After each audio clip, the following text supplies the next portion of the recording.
and get into it more deeply. Oh, sorry. Starting class, That's so I all, no, started that's recording. okay. So we're going to do a broad introduction to Genesis this morning, and it's good to hear that Maggie and other people have been reading the book because it is kind of a little wild when you, I mean, as you read it through, and all the different things happen in it, and it's for that reason I think that in some ways it is overlooked. It's not there's not much attention paid to it doctrinally in terms of teaching, in terms of teaching of Christian truth, because there's so much wild, crazy stuff in it, as Dana has testified to her mother. And but what we're going to say today, what we're going to think about today, is all that stuff is in there deliberately and for a very profound reason. Um, Basically, in a nutshell, it's to alert us to the fact, I think, that the the writer and the teacher or the teachers behind the Torah, that is the first five books of the Bible, are telling us that our understanding of God is a work in process and work in progress, and that the very craziness of those stories is meant to alert us to some profound themes to do with desire and violence, and that the whole book ends up with reconciliation, peace, and life, life for everybody in Egypt after the famine, after the 7 years of famine. And this derives, I would argue, from chapter 12 in Genesis, where God says, I will make, God says to Abraham, I will make of you a mighty nation, and through you and your descendants, all the tribes of the earth will be blessed. Now, we have learned to understand that in very kind of formal and really otherworldly terms. In other words, there's a formal promise there from God that He's going to get us all to heaven in the end, or get those that He favors and has promised heaven to. He's going to get them to heaven. That's what we would take from that reading, but or those words. But essentially, those words are fulfilled in the book itself. If you think about an author writing a story, um, basically a family story, a family history, going over 3, 4 generations, and beginning with a kind of grandfather or great grandfather figure to whom God spoke and told him that out of all the mess that we've seen so far, because before chapter 12, there are chapters 1 through 11, and there's just a lot of mess and mayhem there, which we will talk about as well. So when God introduces Abraham, calls Abraham in chapter 12, and then makes his promise to him that through him all the tribes of all the families of the earth will be blessed, it's got to be in that context. It's got to be in the context of the mess the world's in. And if we read it kind of through latter day eyes, through um, the eyes that come from the Christian period in the first centuries, which are very much influenced by the Greek worldview, we do not see that there's a promise there to put the world right. And what we see at the end of the book of Genesis is a certain kind of sketch, um, strong indications, shall I say, of a world put right. Because on the one hand, you have Joseph forgiving his brothers. And then on the other hand, you have Egypt with a lot of food, all the food that it needs, having fed all the hungry people of the world, Egypt at peace. And all this happens before Exodus, where kind of all hell breaks out again.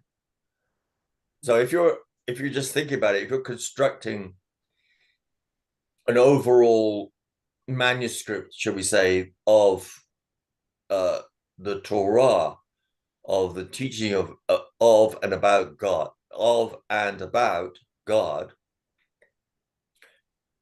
it's very peculiar that you should have that story right at the very beginning. That, as I say, that transgenerational, 4 generation story begun with the mayhem of the first chapters, and then this promise to Abraham, and then a world at peace at the end. Why would you put that in there at the beginning before trouble breaks out again in a serious way, or should we say not again, but in the way that the world has always experienced trouble, oppression, suffering, misery, bloodshed, war, all that sort of stuff. You're getting in Exodus, and we already looked at that and in the past couple of weeks. But then you put this other book or segment of the overall book. You put Genesis in there at the beginning, which has a story essentially of bringing peace and life. Why would you do that? Why would you put that in there? I know it's a story of beginnings, so we have the story of the creation of the world. We can think about that again and some more, and how bad things happen in the world. It's an explanation of that. But what we forget is also an explanation of the overcoming of bad things.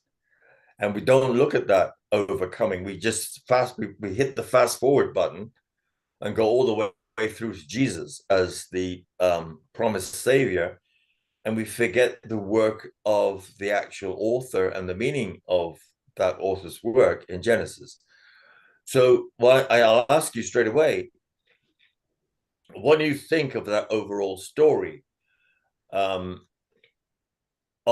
going from the very beginning, the stories of Adam and Eve, Cain and Abel, the flood, the Tower of Babel, all that kind of stuff, and then Abraham with the promise, and then Joseph bringing forgiveness and peace and life.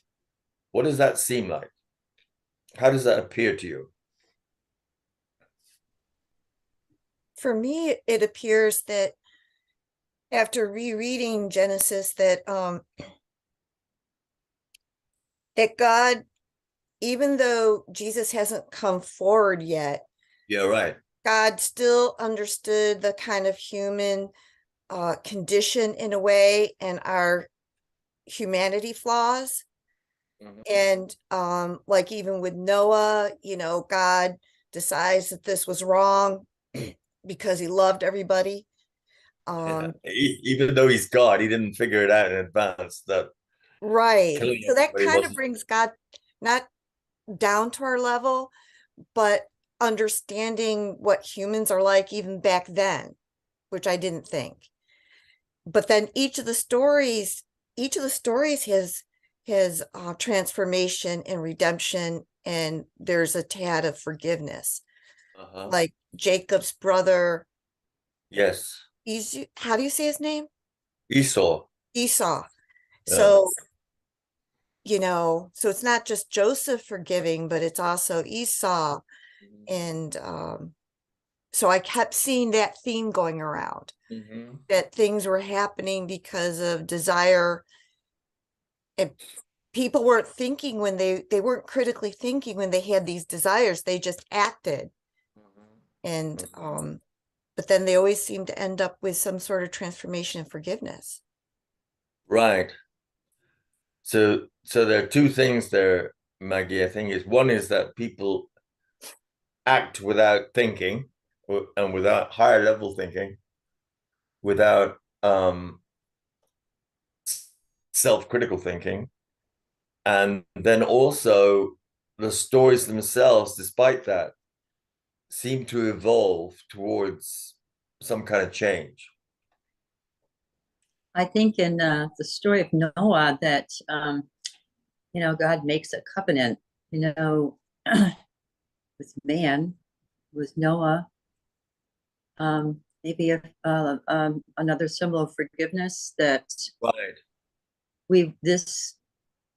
this is figuring out what is the right, not the right way, but the healthiest way to move forward.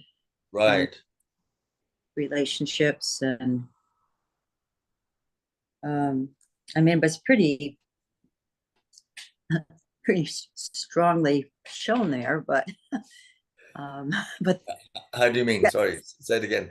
How do it was very strongly shown there by the flood, and of mankind being destroyed, but God did establish a covenant afterwards. Yes. Afterwards. Yes. Yeah.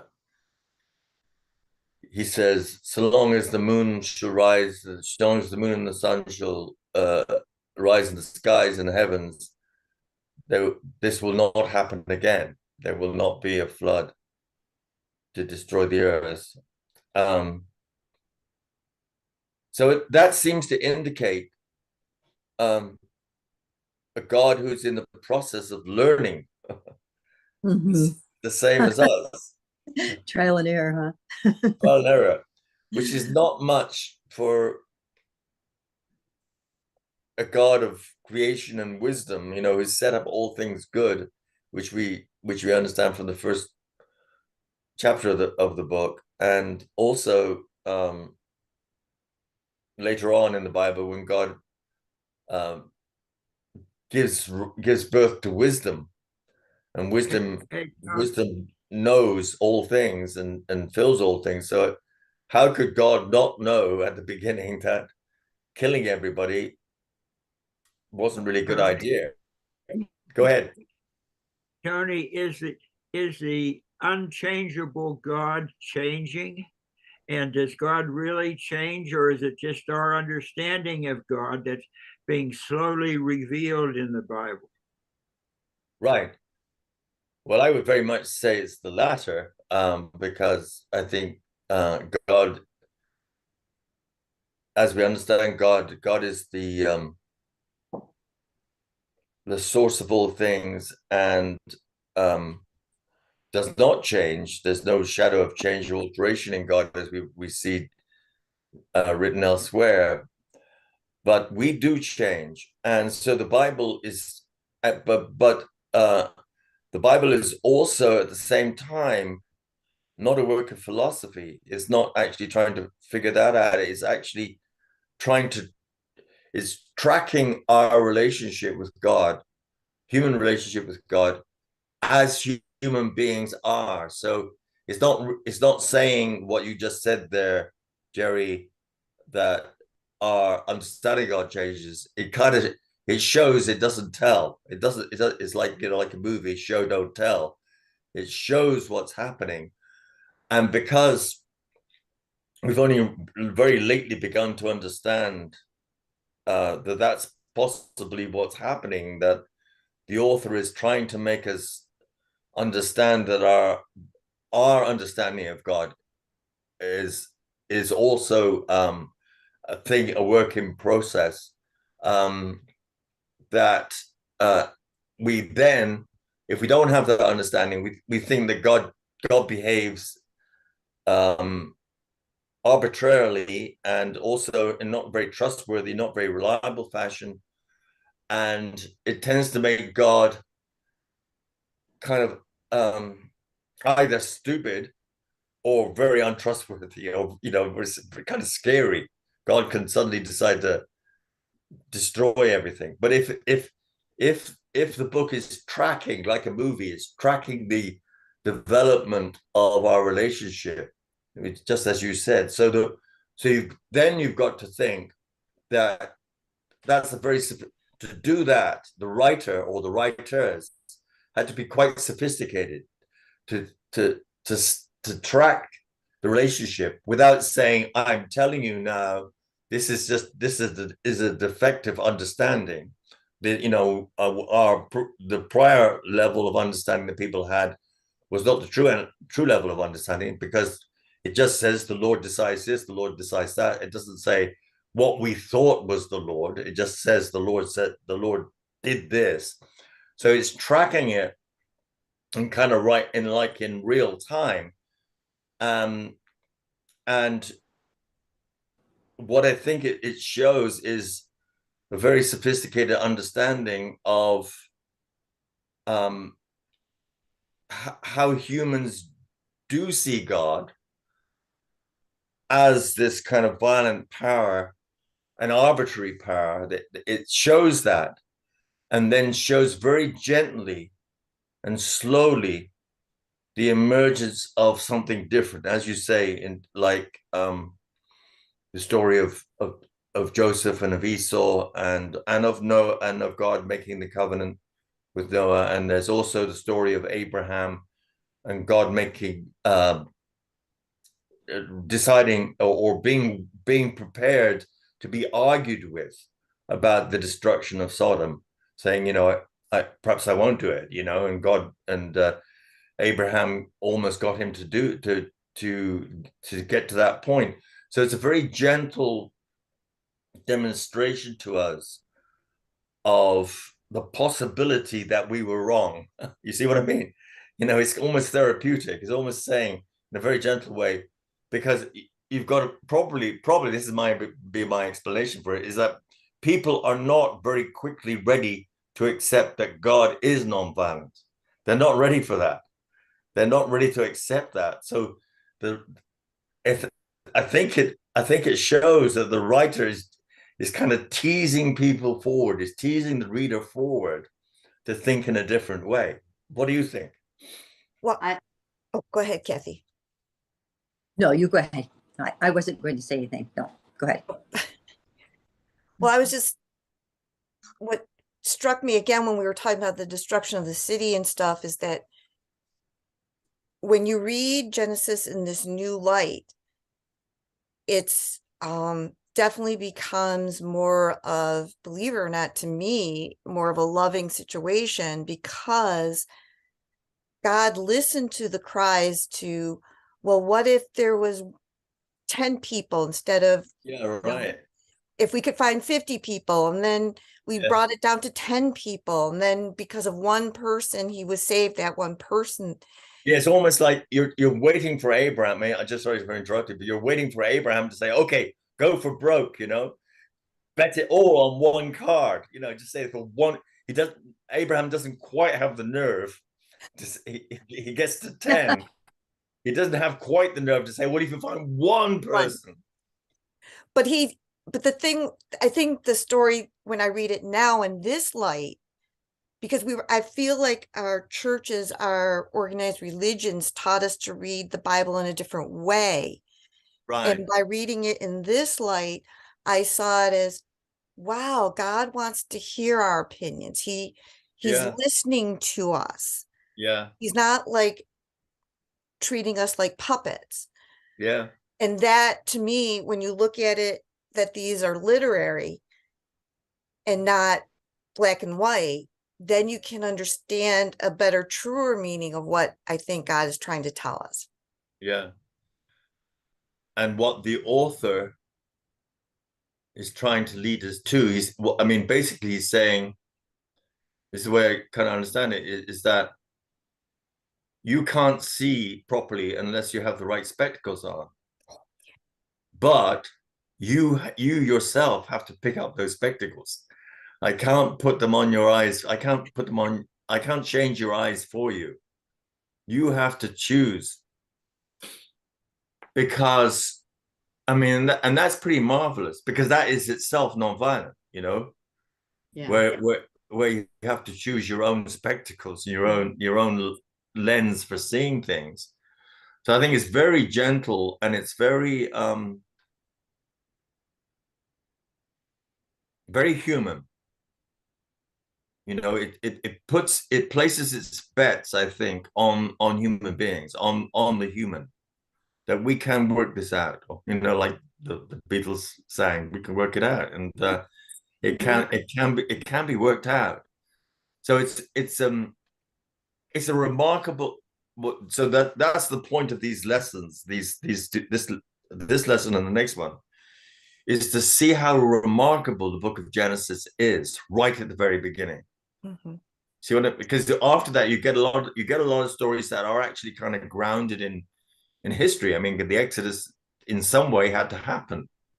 There had to be an Exodus, so there had to be this revolution that we talked about in the first lessons, about the discovery of the God. I am who I am. I will be whom I will be, who I will be, the God who's in company with his people and will show them everything, will show them a land and give them the law. This all that had to start in some way at some point. So we're looking at actual history, but Genesis is more this creative account of very early stories, but it gives them a very definite shape and a very definite progression.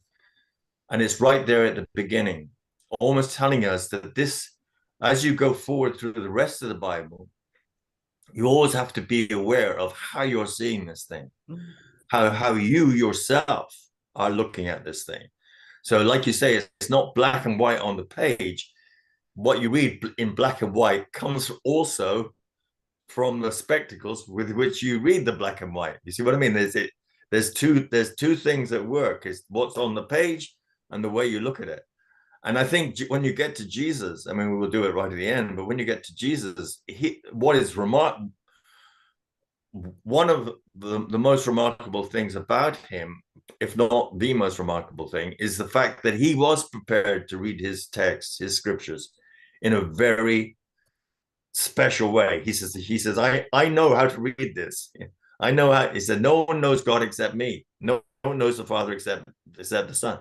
So he claims his ability to be able to read this better than anyone else.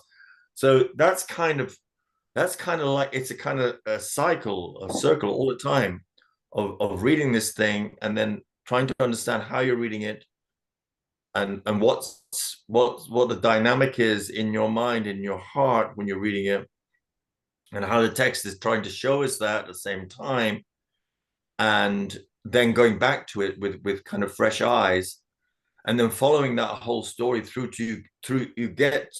I mean, Jesus, in the Christian point of view, is the best reader of the Bible. I mean, you'd have to say that he says, I have to go to Jerusalem to suffer. Well, everybody around him said, that's not a good idea, you know, and nowhere is that in the plan, basically. And they would have said that it's not in the plan. But he said, yes, it is in the plan. Because I have to undo this whole mechanism by which people interpret and rule their lives. I have to subvert it from inside. So Genesis was already telling us right from the very beginning that you as a reader have to be aware that you are the reader, and that as you read, you will get revelation. It depends on you, on how you read this thing. Now, in the past, as we said at the beginning, there were only two points that were important in Genesis. One was that Adam and Eve committed the original sin. They ate the fruit, which seems to me a remarkably trivial thing to do, to cause all this mayhem, all this disaster that we're in. I mean, surely God could have overlooked that, but no, it's because the text is telling a story of what's at stake in human life as it goes forward, and desire is a critical pivotal function in human beings as the story goes forward. It's teaching us that. So, but anyhow, that was the way it was read. That was the key point, original sin, and then the promise to Abraham. And the promise to Abraham implied going forward, fast forwarding to Jesus, because Paul does talk about the promise to Abraham, and Abraham as our father in faith. So it kind of leaps over the whole progression and goes from just those two simple points all the way forward to the gospel. But what we're saying here is that you've got to read this whole thing as an exercise in religious perception, and the way in which we see who God is. And once you engage in that kind of program, you realize that you as a reader, you as a human being, you are very important in this process. It's not just what's in front of you, it's how you're reacting, how you're responding, and the lens, the spectacles that you're choosing to wear. So you move from a very literal approach to a more should we say a perceptual approach. We're looking at the thing, at how we see this thing, and how we ourselves are engaged with it as readers. And if the first book of the Bible is teaching us that, then it's a very remarkable document. It's actually an extraordinarily sophisticated religious and transformative document. It's actually transforming us as we read it attentively. So what do you think is I mean, I know you're probably prejudiced. You're probably more or already swinging in one way. But if you had to choose between reading it just as in terms of original sin, and then the promise to get us out of original sin, rather than this therapeutic, it's really a therapeutic, religiously therapeutic document. It's actually changing the way in which we approach our understanding of God. Which is the best way to read it, the first or the second? Well, Tony, I've been wanting to say, this is a good segue point for that question, that the whole time because when I first started reading Genesis, I'm like, let me read what's in Genesis, and I've been just listening to the way you interpret and think about things for so long. I was kind of shocked reading the text.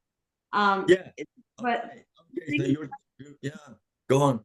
Yeah, the thing about the thing is that this way of reading it, it feels like, yes, that's the target. That's the target that makes it that it all makes sense now, because it's the only thing that actually cannot be argued. There's no, you can't really argue this approach. Is just all fits. It makes sense. It's powerful. It's transformational that way. It's inspiring. It's just, the other way is just, I don't even know. It's just, I'm just curious how others think and feel if they're just stuck in fear. Because why would you read it literally? Is kind of the question I have, like, unless you feel like that's what you're supposed to do, so it's all coming from fear, like, Yeah, even the fullness of it, it's like, what? And all these stories are so silly. It's like, how can I even take this serious? But of course I want to believe in God, and I want to believe in this Christian faith because there's this good stuff, but what is going on here, like, so right. my prayer is that the world gets to read it this other way, because we can really have everything transformed the way we desire. I think the way everybody really, why would anybody want all the violence and crazy stuff that happens? Right. It seems to me that it's like a control thing. I think it was easy for the patriarchal society, especially men, to say, we're going to read this literally, because then they can control, like women. They can control the outcome of things. And that's why women were second-class citizens for so long. And, you know, because if you read it literally from the beginning, you know, good point, and the Maggie. household, you know, so That's I a good think, point. I think that's why they did it literally. You know, It's about control. A lot of it's about control. You know, that reading it that way keeps it in control instead of out of control. you know, What go ahead, Kathy. it's just what really blows my mind, because I haven't had as much teaching as any of the rest of you, you know, but as Maggie said, this is the way Christianity has been taught. Right. And I'm trying to figure it out, you know. I'm not going to go on a tangent, but is it Augustine or whoever really made this Well, I think format, you're on the money there, but go on. this format, that this is the way, if you're a Christian, this is the way it's taught to everyone. And it, like, you know, I accept it because I love Jesus. If all this is going on, I'm just going to put that in the back. But I'm not going to pay much attention to it, you know, because when I read the Old Testament, I'm just like, this is, but until I got to the New Testament, that's when I focus on. But I don't know, it's just when you're trying to talk to someone and tell them how wonderful it is to be a Christian, to love Jesus, to what I've gained from the hope and the understanding and my whole transformation through Jesus, I feel like I can't bring that part up because it makes no sense. Nothing fits together. Oh, I see. Like the whole Bible Yeah, together. yeah. It just seems like I'm so glad to get into the New Testament because, you know, like you said, Heather had a red pen crossing out things, you know. Never looked at it that way, but, you know, there's not many things underlined that I really felt I should grasp. Right. For me, this is a new way of looking at it, is what I'm saying. I don't want to take any more time, but just it's another thought, a way of looking at this. It is another way of looking at it. It changes the angle. You're looking at it from sideways, like you're not looking straight on. So this is, it's like you're in a block. You can only see at 90 degrees. That's your only angle. It's 90, but we're looking at this thing at 145 degrees or whatever it is, you know. And that way you see other dimensions, other possible dimensions or angles. Right. So it's a different angle of approach. And going back to what Maggie was saying about the patriarchal world, which is a very real world, which is only began to change about 100 years ago and is still in the process of changing. If the writer was going to get, shall we say, it is probably a man who wrote it. There definitely could have been women involved.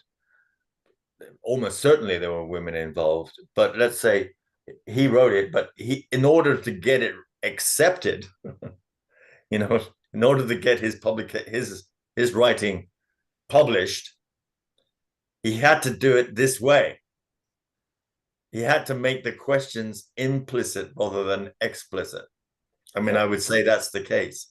It's a work of cultural transformation. And if you go sailing into a culture, any culture, and try to change it, they're going to beat you over the head, you know. But if you provoke questions as you tell them their story, if you're clever enough to tell them their story and make make them ask the questions, provoke them into asking questions, then you've carried out something remarkable. You're beginning to change. They take their glasses off and wipe them and say, "Am I really seeing this? What is this?" And then put it back on again. Oh, I really am seeing this, and maybe I need another pair of glasses, kind of thing. So it is. I think that point is very important. That the writer did not really have much of an option to write it a different way, precisely because that's the kind of God. I mean, all the writer could do was hold that God up, that God of violence and retaliation, and almost the worst aspects of human beings, in terms of, like, we retaliate, we're angry, we're proud, we're gonna, if you offend me in a way that is serious to me, I'm going to kill you. I'm basically going to kill you. So and they understand God that way. So if you're going to change that God, you're going to change that understanding of God, you have to hold that God up a little bit in in a awkward light. The light has to make that God look awkward and somehow difficult. So when God decides to favor Abel's sacrifice over Cain's, there's no explanation for that. God just likes it. He likes his offering better. Now, of course, people say, well, it was a sacrificial animal offering. There was a blood offering. But nowhere before that did God say, I want blood offering, or give any reason why blood offering was better. He just ups and says, well, Cain, I like your offering, man. That's cool.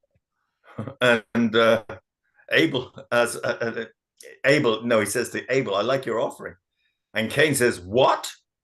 Why do you like his offering? And of course, all hell breaks loose, literally. I mean, Cain goes off and kills Abel.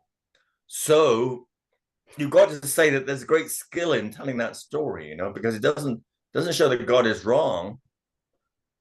It just asks you to think about it, asks you to think of what's going on there, and I think what it does is, I think overall in the book, it pushes you towards chapter 12. That's what it does. All those stories, which, like Dana is saying, man, this is crazy. I don't know how I can actually read this. What it does is, well, you have to keep reading. Don't give up. You have to keep going. I know it's not easy to start with in this way, but keep going. You'll get to chapter 12 where this promise is made.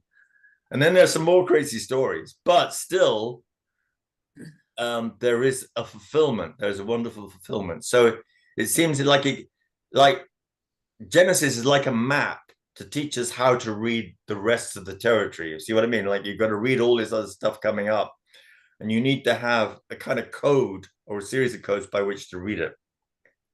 Yeah, like the Cain and Abel story. I mean, they're just trying to show the jealousy within humans. Yeah, right.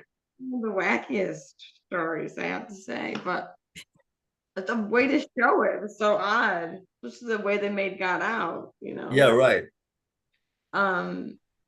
But yeah, so you think all these stories are they're stories trying to explain or telling the stories of humanity. They're telling the stories of human beings, and B, they're telling the stories of God invented in the image of human beings, or God seen in the image of human beings. So he's telling those two stories at once. And by the time you get to the end of chapter 11, you're thinking, what the heck, because chapter 11 has the story of the Tower of Babel, and God's solution to, obviously the Tower of Babel is an imperialistic, proud, nationalist vision of this group who wants to set themselves up above everybody else. They want to have a name for themselves, make themselves famous. And then God is worried by this, and he says, you know, if they do this, what they is always kind of worried about what they're going to do next. It's like God is scared about God's own position in the order of things, that they're going to take over God's own position. And then God decides to confuse all the languages of the earth. Isn't that going to make things worse, God? You know, they won't be able to understand each other or talk to each other. They're going to hate each other even more because you've got a different language. You know, if you're among a group of people who speak a different language, you're at a serious disadvantage, you know, like you're in Italy, you know. You have to learn that language to understand them. So if we're all speaking different languages, we're bound to be alienated from each other, you know. That's not God, with all due respect, that is not helping.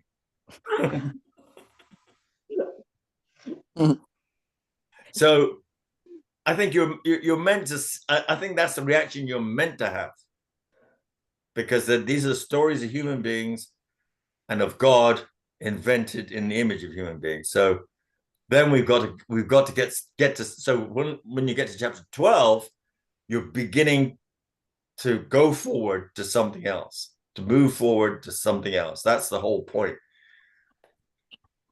It's like Alcoholics Anonymous kind of thing, you know, that you've tried everything else and you hit rock bottom, and now you need to hand over your life to something different, something new. But it's like a rough comparison. So there's that. Now let's look at the couple of things that shows this in actual detail. If we go to chapter 6 and read, we go to chapter 6 of Genesis, right? And read verses 5 to 8 and 11 to 13 first. So we're at chapter 6 and we read 5 to 8 and 11 to 13. Would someone do that? We're at chapter 6 and we're reading 5 to 8, 11 to 13. I'll do 5 through 8. Okay. Oh, chapter 6. Yeah. I'm sorry. Right after the giants. That was an odd story. Oh yeah, my gosh. We could spend a whole session on the giants, but we're just going to have to leave that. Okay. The Lord saw that the wickedness of humankind was great in the earth, and that every inclination of the thoughts of their hearts was only evil continually. And the Lord was sorry that he had made humankind on the earth, and it grieved him to his heart. So the Lord said, I will blot out from the earth the human beings I have created, people together with animals and creeping things and birds of the air, for I am sorry that I have made them. But Noah found favor in the sight of the Lord. All right. So would you go on 11 to 13? 11 to 13. Okay. Now the earth was corrupt in God's sight, and the earth was filled with violence. And God saw that the earth was corrupt, for all flesh, and corrupted its ways upon the earth. And God said to Noah, I have determined to make an end of all flesh, for the earth is filled with violence because of them. Now I am going to destroy them along with the earth. Okay. So Maggie just read 2 segments. Do you notice anything about those two successive segments? Well, the good part about God's character is it says, you know, that his heart is broke. God's heart is broke. He wants something better. He wants something better for humanity. He just seems to be very like, kind of like one of those parent moments. You're like, what am I? Your kid's doing something crazy, and you're like, oh my goodness, I don't know what to do. So it just seems like God comes up with a lot of not so great plans, but he's trying, kind of like a frustrated parent. Okay. Well, that's a good image of God at this point in the Bible. like a frustrated parent coming up with not so good plans. That's basically what we're getting here. But anything else about the actual text, the actual writing? What your reflection there was very appropriate, Dana, but I'm looking at the actual writing here. Well, I can't stop thinking about why include the animals. For me, I know that's off guard because I can't figure out what I'm else supposed to be looking at or seeing. I know, right? Okay. Well, because it's all flesh. Oh. It's all flesh, and it is pretty arbitrary as well, though, because the animals are not supposed to be responsible, but it's a genocide times a million, whatever. It's wiping everything out, or it's wiping out life. It kind of implies that our human life is connected to animal life. So it's wiping out all life. But what I wanted to point out was that in the first segment, God is named as the Lord. Now, we've talked about this before. The Lord is Yahweh. The Lord is the word Adonai in Hebrew, which is written over the name Yahweh, because Yahweh was the unsayable name. It's too holy to say. So we have the Lord here, and then then in the next segment we have God, which is Elohim. And then in the first segment, God is sorry. He repeats that he's sorry more than once, and then he says it's because the earth, because human beings in their hearts, it talks about their motivation, the thoughts of their hearts are evil continually. So it's the deep kind of yearning or desires of the human heart are evil. So it's more psychological, it's more emotional, and the name, as I say, is used is the Lord. In the next segment, it's God, it's Elohim. And what's the problem here? Or how is the problem named here?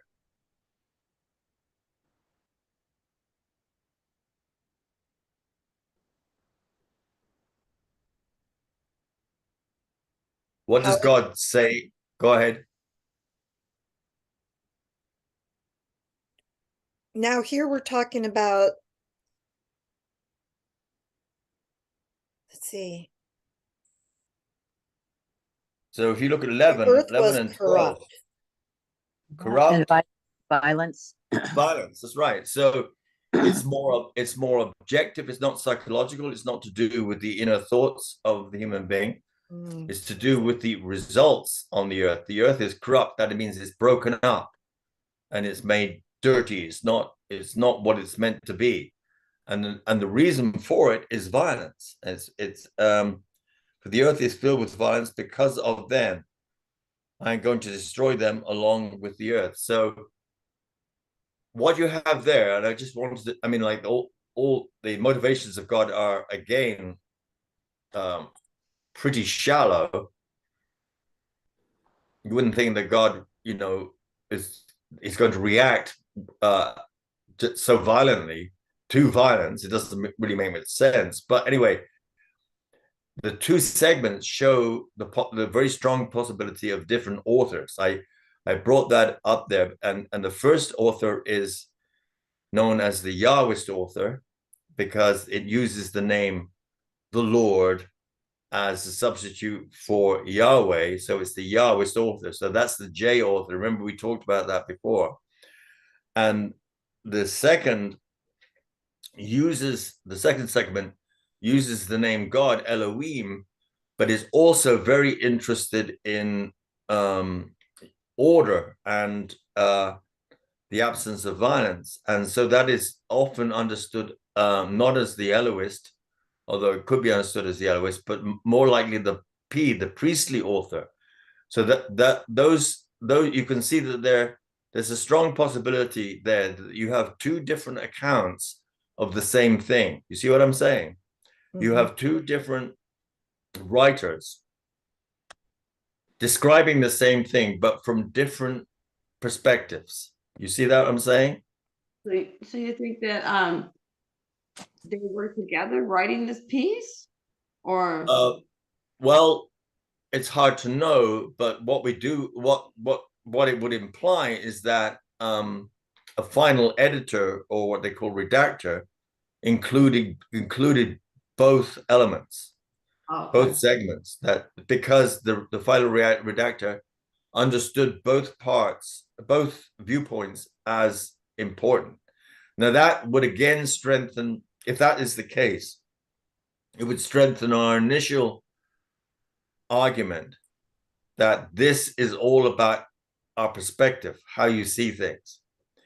And so the author, the redactor, shall we say, is including different perspectives, already including different perspectives.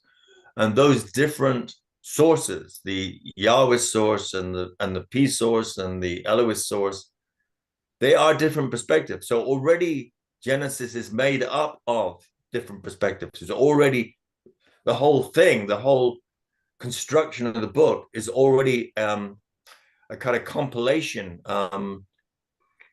almost like a scrapbook in a way. You know, you're taking different bits and pieces from and sticking them together to make a continuous account. If you read the next segment, you see it even more forcefully. Read 19 to 21 in the same chapter, and then go to 7, 1 to 4. So read 19 to 21, and then 7, 1 through 4. Do you want me to read it? Yes, please. Okay, 19. All right. You are to bring into the ark 2 of all living creatures, male and female, to keep them alive with you.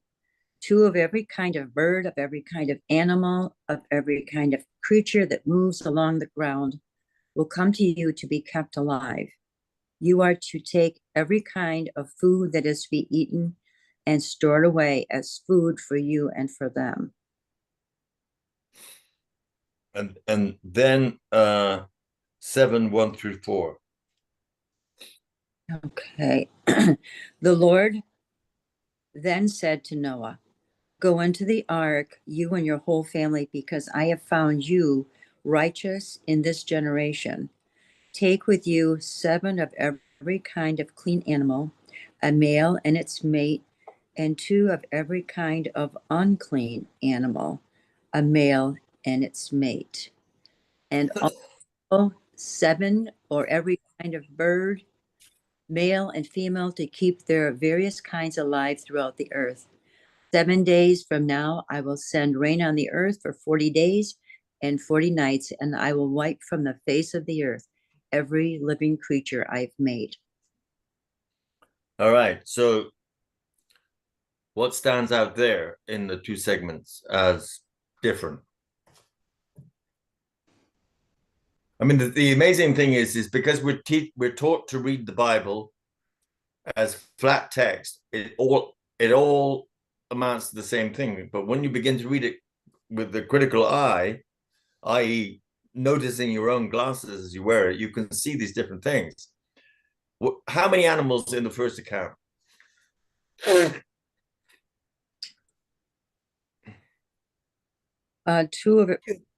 of all living creatures. Right. All right. 2 of all living creatures. And then in the second account? 7 of every kind of clean and 7 of every kind of unclean. Right. So and male and female in both cases.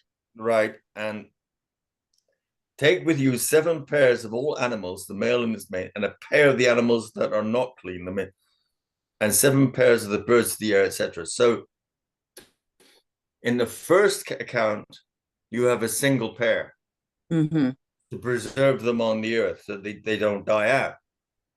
In the second account, you have 7 pairs of all clean animals and 1 pair of unclean animal. And the reason is that in the second account, the author is considering that the food, they will need food plus sacrifice, because you could only sacrifice clean animals, and the unclean animals, you're not going to eat them and you're not going to sacrifice them. So all you need is one pair. But if you're going to be eating for a long time, you're going to need 7 pairs. So it's like you've got a little live farm on the ship. Mhm. So like in 7, that means that's probably like a J source, right? Yes, you're right. That is a J source, because it's the Lord speaking right at the beginning, 7:1. It's the Lord speaking to Noah, and the J source does not think that sacrifice began after the flood, but the P source, the priestly source, thinks that sacrifice, because if we go forward to chapter 8, we don't have time, but you can see that's the first sacrifice in after the flood, when God decides that human beings can eat meat. So that the P source, or that source that writes that bit, understands that there has to be some kind of legislation for the eating of animals, which is not given earlier on, because it's the J source who wrote all that stuff before. So the J source does not have a problem, it doesn't even think about it. But the P source, the priestly source, says yes, they weren't eating flesh before that. They weren't eating animal flesh before that. So some kind of rule, there has to be permission given to eat flesh, so long as you don't eat the blood, because the blood is sacred to God, and that at the same time Noah offers sacrifice, and in that account it will be the first sacrifice. So you can see pretty clearly, especially with those 2 different numbers, 1 and 7, actually 1 and 8, because you have to add the extra unclean pair to the 7 pairs. So you have two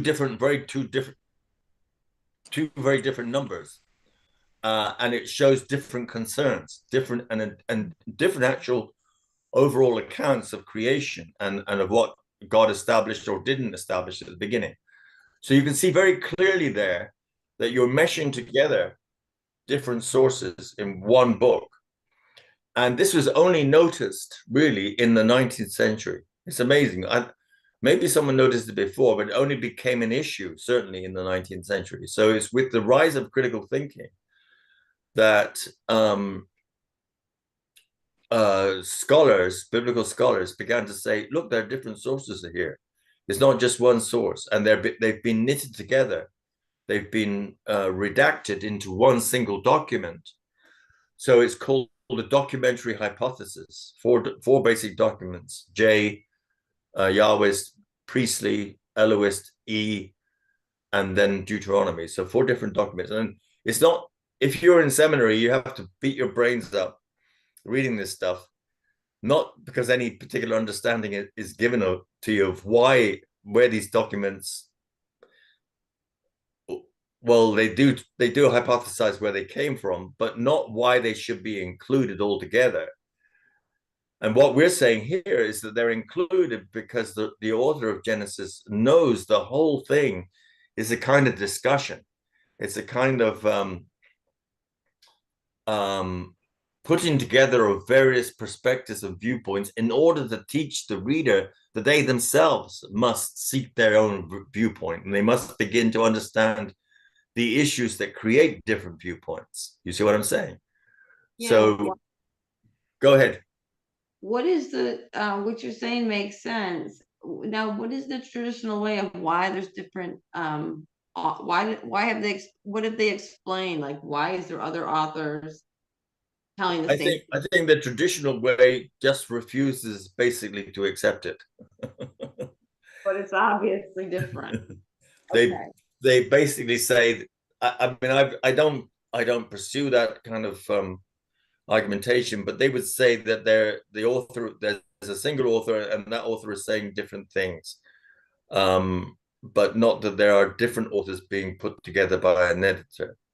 So people who read literal text think it's all the same author? No, Yeah, yeah. I mean, like if you're going to be totally literal, I don't know how the fundamentalist churches deal with it, but it's supposed to be Moses writing all of this. Moses wrote the whole Torah. So Moses only comes way later. How he knows all this stuff is a bit of a miracle, but he's supposed to have written it later on, and I had a reason for writing the different names, especially he shifts back and forth from Yahweh to Elohim, and has different accounts of things, like the different numbers of animals, that kind of thing. There's always going to be some reason for it. But what I'm saying is that if you have a critical approach, and this has always been the Would Have Hope style of teaching, that's why we have very few people. It's much simpler to say it was all one writer.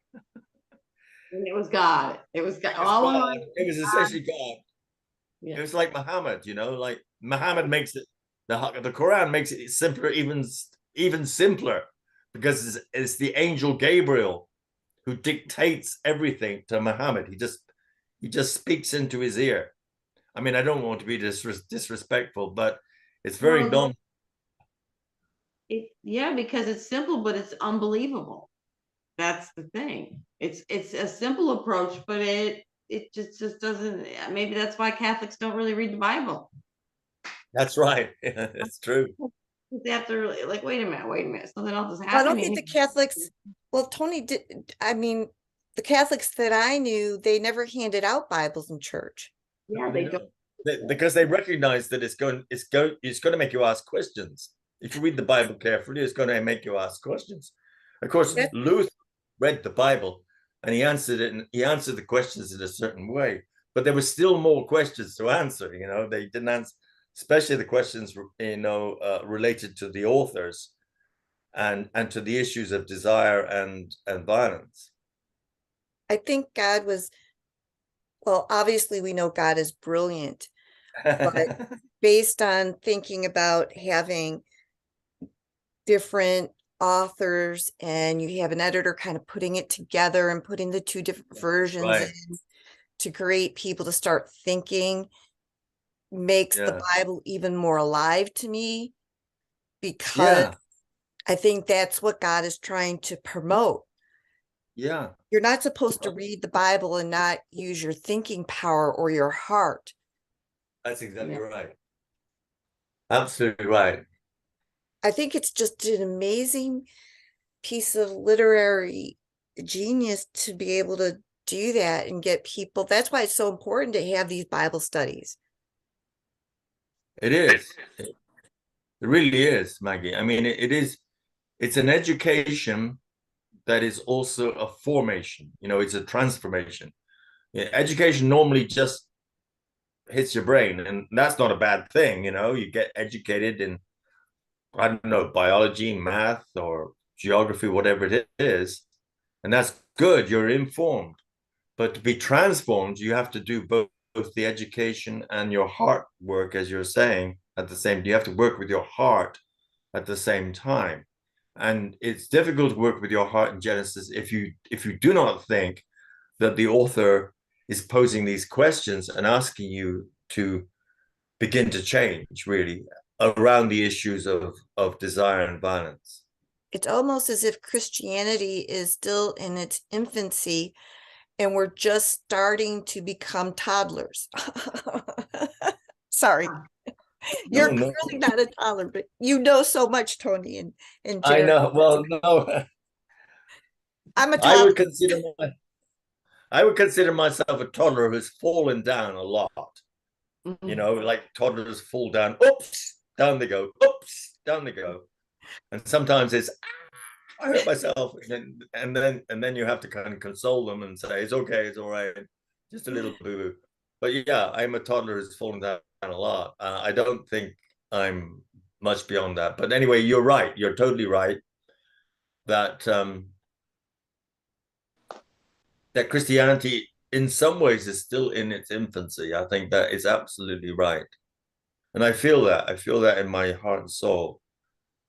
It's a kind of struggle, you know, it's a struggle. I mean, after 2000 years, you'd think they would have grown up a bit. But the point is But that we are moving forward, and you're helping that. And at least there's signs of the transformation starting to there are happen. there are a lot of signs. There are a lot of signs. There's this author called Peter Enns. I know you've heard of him, but he writes. He doesn't write out of in a Gerardian way, but he writes in terms mostly of, you know, what makes sense and making sense of the Bible and the kind of things, you know, what Dana would be saying, and he does that very well. And he's speaking to an evangelical audience, and so is Brian McLaren. He has a slightly different. So that there are a lot of authors moving in this way, and people are picking it up. But what we have here, which I think is important, is the teaching of God as nonviolent, and as this emerging in the text progressively. In other words, this is not an accident. You know, Right. this stuff is not there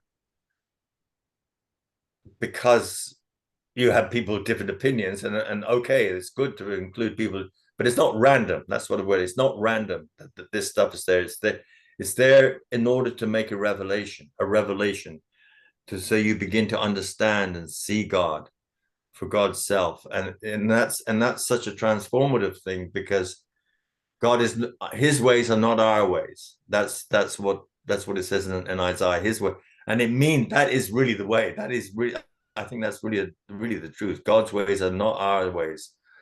As far as the heaven is above the earth, is my thinking from your thinking. So we don't think the way that God thinks. And so we have to learn it. You know, we have to teach ourselves through the Bible. And I think the Bible is it is the preeminent source to learn this stuff. So yeah, it is. We are all toddlers together. Gosh, that's an image, isn't it? I mean, Well, it's what kind what of, to talk? Sorry. I'm sorry, it's kind of, in a way, it's kind of a nice image, because sometimes in your head you're like, oh man, is this stuff even real? Look at the way the world is. But if Yeah, you think right. about the the when the first life began until now, until into the ages and ages, yeah, we're at Right. the toddler stage. Our life is only so long, so we feel like, oh my goodness. But when you think of the whole picture of God in the universe, we're toddlers. We're toddlers. I really do think that's true.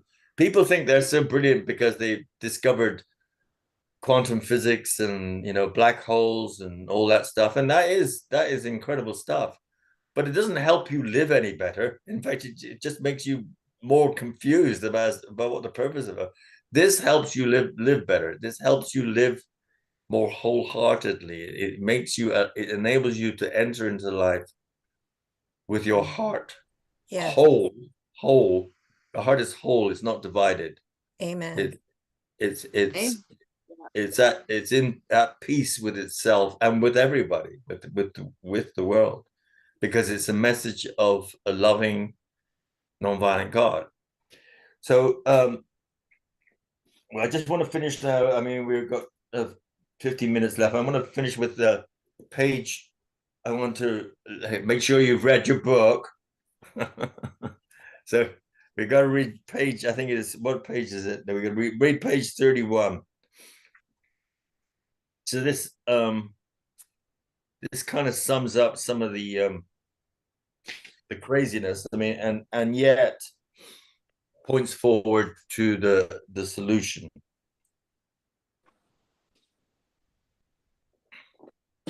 Oh, I just have to point out one thing that actually strengthens the argument a lot, and we haven't. I don't spend a lot of time on it because it would demand a kind of chapter on its own. Is the very first chapter of Genesis, right? The creation of the first creation of account in Genesis chapter 1, and that is a very beautiful piece of writing that comes. It's the headline, or it's like the prologue in John's Gospel. It's the very first bit of the whole account. And it says explicitly, I think, in not in so much so in not in this language, but in terms of meaning, it says that God is not non-violent, because God does not fight anybody in creating the world in chapter 1. And at the end of every day's creation, God sees that it is good. So it's an image of creation as good, without an enemy. I mean, that's pretty, without an enemy inside or an enemy outside. So the initial vision of chapter 1 is of a creation without violence. And a creation that works together in harmony, actually, when you think about it that way. That's right. That is right. And that's important to say, so that if Genesis seems crazy, which it is in many ways, then the author, or should we say the final editor, put chapter 1 in at the beginning. He made it chapter 1 before the other stuff, in order to settle our minds. Don't worry, it's going to work out somehow or other. That God made it all good. If you think that God allowed evil into the world in some kind of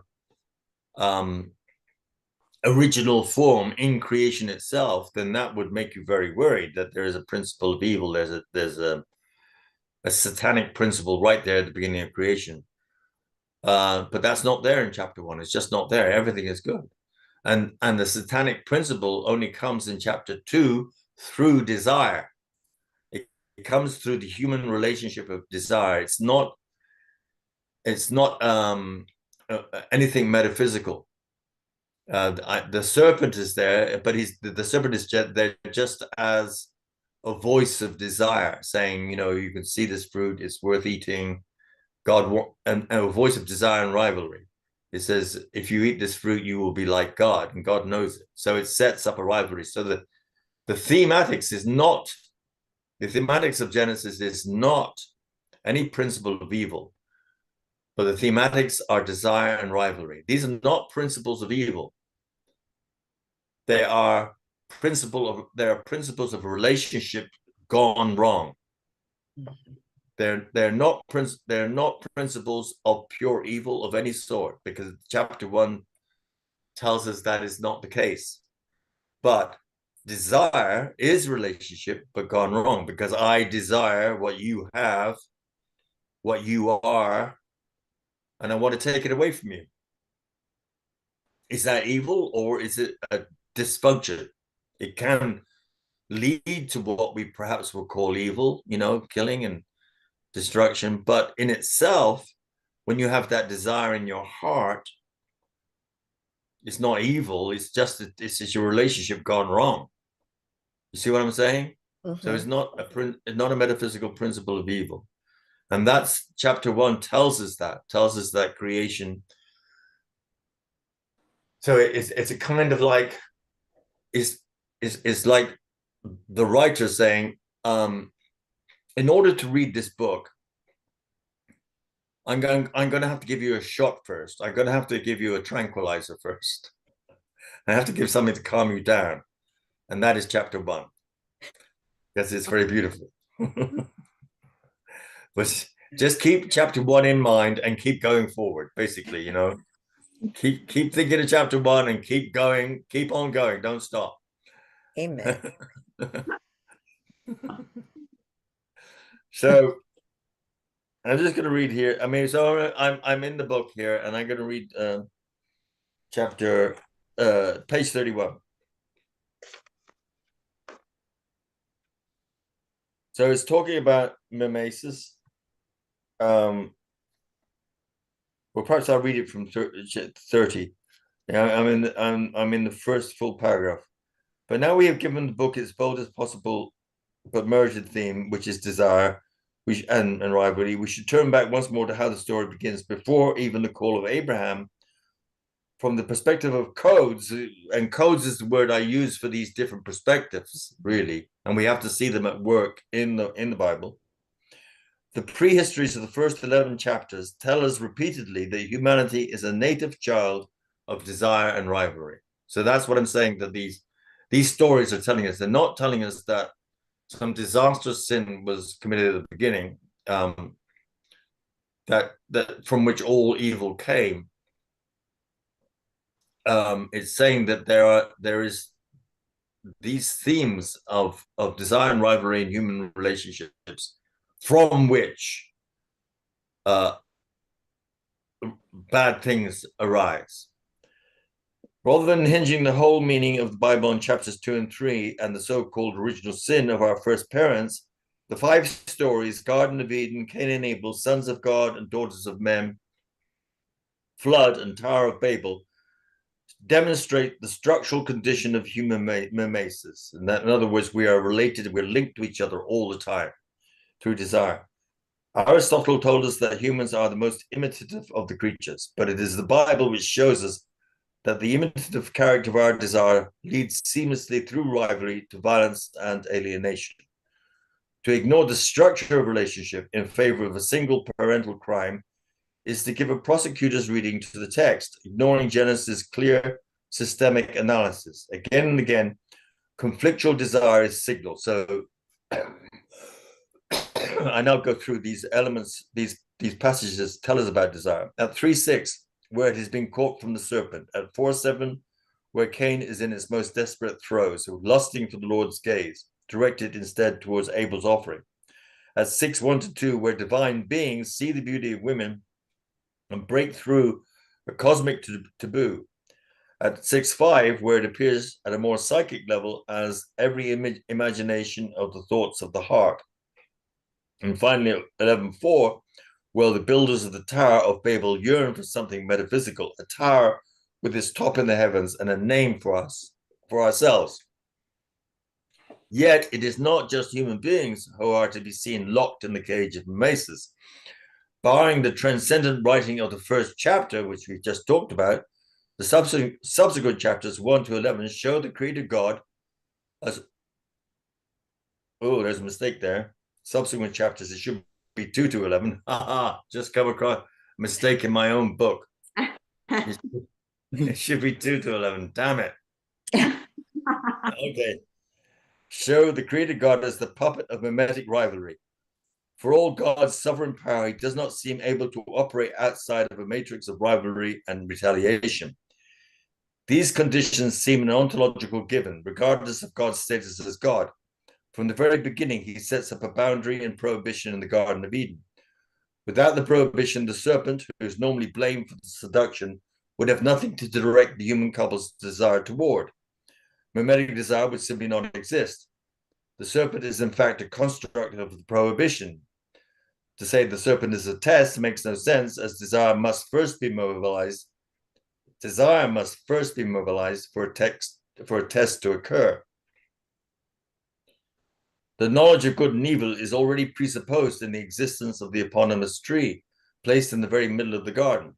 God has set the scene and named the possibility, and so created the preliminary knowledge itself of good and evil, all of which leads to the distinct possibility that the awakening of desire was always intended as a feature of the human creature. So this is what I'm saying, is that God wants us to have desire, even though it's very dangerous. We cannot be human without desire, and we've got to have it. As I say, what indeed would it mean to be in the image of God if not to share in the possibility of desire for the other? I mean, to learn love, you have to have desire. You can't love without first experiencing desire. But this is to collapse the surface codes into a deeper emerging pattern, the deeper divine meaning which we intuit more and more, pervading the text of Genesis. Remaining for the moment on the surface of the text, we continue to follow the mimetic condition of the divine at the beginning of the human project. After the first parents duly give in to awakened desire, God debates with God's self in terms of God's own rivalry. See, the man has become like one of us, and so moves to an act of retaliation against Adam and Eve, throwing them out of the garden. In respect to Cain, God even more blatantly constructs the object of desire rather than just announcing a boundary. Enticing Adam and Eve's primal glance, he publicly displays his own gaze of preference for Abel's offering, thus inviting Cain's lethal jealousy. In the episode of the flood, he notes the entrenched mimeticism of the human heart and constant deeds of violence, and comes to regret his creation. He proceeds to unleash the genocidal waters, oblivious to the irony of his own actions. In the story of the Tower of Babel, he is in direct competition with the builders, saying, "This is only the beginning of what they will do. Nothing that they propose to do will now be impossible for them." To go on to confuse human language so people will be divided into separate tribes looks more like the actions of a cynical security apparatus manipulating one ethnic group against another, rather than the work of a loving creator. It seems that the J author, and certainly the final editors, deliberately and ironically present God within the structures of mimesis.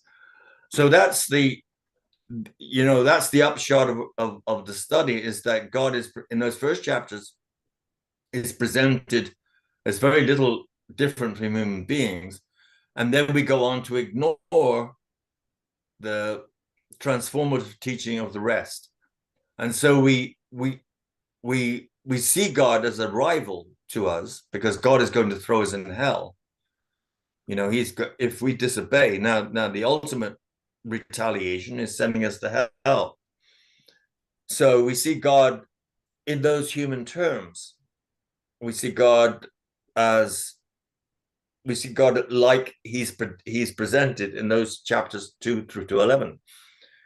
So we don't learn from the whole book that is trying to teach us a different perspective, which is a matter of abandoning our violence and abandoning what we said earlier was an issue of control, of creating a vertical patriarchal order. So that's our study. That's our lesson today. What do you say? What any final summaries on your part? How you might respond to it? I really appreciate what you said. It really helps me with Genesis, and the whole, just this whole study today has been very settling and feels right to my heart and to my mind. So I appreciate it. Good. Yes, you have to use both things, your heart and your mind, to get it. I feel the same way, and I can now appreciate Genesis. Yeah. Where before I did not. And that's just kind of like an honest opinion. Sorry. Right. That's right. You're waiting to get to the good bits, which is basically, like Kathy says, is the New Testament. Well, I see it as a big scratch on preconceived ideas that I've had. So as a positive way, information, which gives me a lot to think about. Amen. And you have your 2 daughters you can phone up at any time. I know. Am I lucky or what? Well, they're lucky too. They're lucky too. Thank you. I'm so glad that you have risen above your physical condition. You did so well, Tony. Thank you very much. Yeah. Thank you. I am a bit droopy at the moment, but no, it's always good. You're doing strong. You're strong. You're coming off strong. Thank you very much, Kathy. I appreciate that. But I really, yeah, I do. It always encourages me as we go through this stuff. It always encourages me, like what Maggie was saying, that we're toddlers, and that's encouraging, because who hates toddlers? No one hates toddlers. Can be very annoying, but you don't hate them. You can't help it. They can't help it. Exactly right. Okay, then. Well, thank you, everyone, and blessings. And we'll see you next Monday. And we'll be doing the next pages in Genesis that take us through from page 33 to the end of the chapter, which is 40. It's not very much. 40, yeah, it's not very much. 33 to 40, yeah. But there's lots of good stuff there. We've already mentioned a lot of it, but it's always good to talk about it more. And Okay. then Tony, I see as I look page 40, Job is the next one. Yes, Job is the next. Job is good old Thank you. Job. Thank you, Tony. Bye God bless now. you. Bye-bye. Blessings you all for a good week. You Okay, too. and Thank you. thank you, Maggie, for sending it all up. Thank you so much. No problem. Thank you. You're doing a I'll great send out the recording later. Wonderful, wonderful. God bless you. Bye-bye. Bye-bye. Bye.